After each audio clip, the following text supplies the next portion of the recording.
তোমার কিচেনে সবাইকে স্বাগত জানিয়ে আজকে রেসিপি শুরু করছি। আজকে কিন্তু দেখাবো আপনাদের ভেন্ডির একটা রেসিপি, ভেন্ডি পাতুরি। এইভাবে আপনারা খেয়েছেন কিনা জানি না, কিন্তু আমি খেয়েছি, ভালো লেগেছে, তাই আপনাদের সঙ্গে শেয়ার করছি। এখানে 250 গ্রাম ভেন্ডি আছে। এরকম ছোট ভেন্ডি থাকলে 2 টুকরো, বড় হলে 3 টুকরো করে নিয়েছি।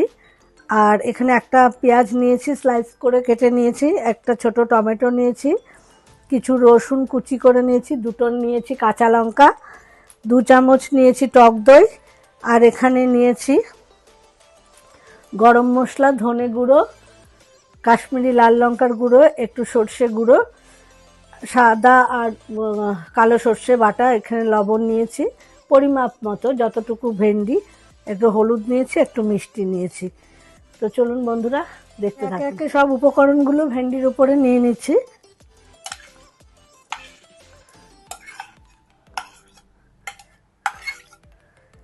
রসুন কুচি,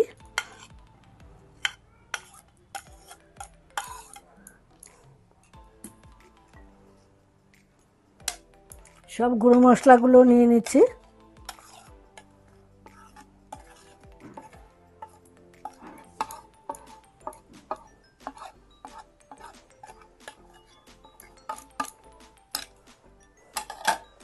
নিয়ে নিচ্ছি টক দই,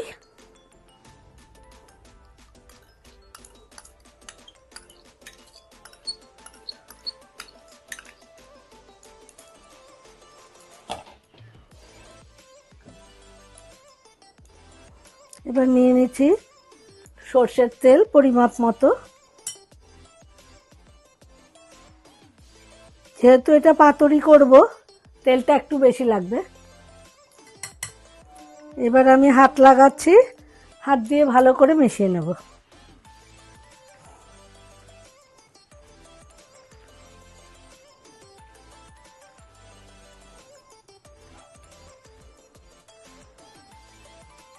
বন্ধুরা, সব উপকরণ দিয়ে কিন্তু আমার ম্যারিনেট করা হয়ে গেছে। আমি 10 মিনিট এটা রেস্টে রাখবো, তারপরে কিচেনে দেখা হচ্ছে। বন্ধুরা, ফিরে আসলাম 10 মিনিট বাদে। সামান্য একটুখানি, ওখানে যেহেতু কাঁচা তেল দিয়েছি, আমি একটুখানি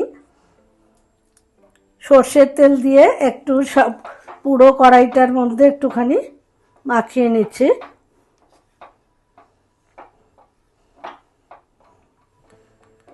এখন দিয়ে দিচ্ছি ম্যারিনেট করা ভেন্ডিটা।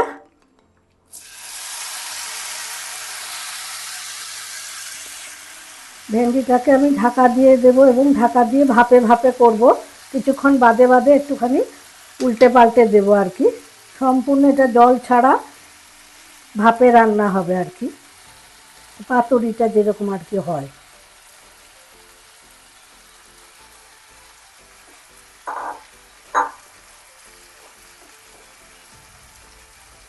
ঢাকা দিয়ে দিলাম, এবার কিছুক্ষণ বাদে বাদে নেড়ে দেবো। 5 মিনিট বাদে আবার একটুখানি উল্টে দিচ্ছি।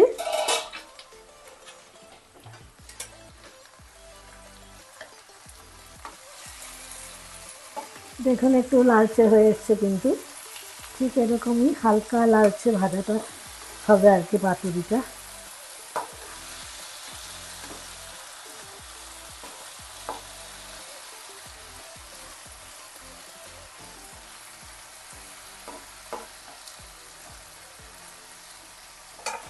আবার একটু ঢাকা দিয়ে দিচ্ছি।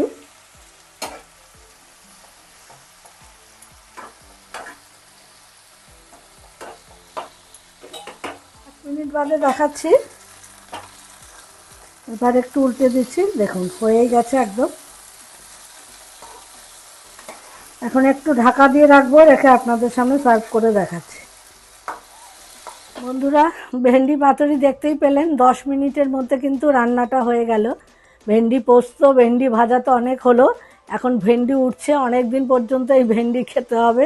তো এরকম নতুন নতুন একটা আইটেম করে যদি মাঝে মধ্যে খাওয়া যায়, একটু ভালোই লাগে, মুখটাও একটু চেঞ্জ হয়। তো ভালো লাগলে কিন্তু অবশ্যই লাইক করবেন, শেয়ার করবেন, বন্ধু আত্মীয়দের মধ্যে একটুখানি শেয়ার করে দেবেন। পেজটা ফলো করতে একেবারেই ভুলবেন না। সবাই ভালো থাকবেন, সুস্থ থাকবেন। ইউটিউব চ্যানেলের বন্ধুদের কাছেও একই অনুরোধ রইল। টাটা।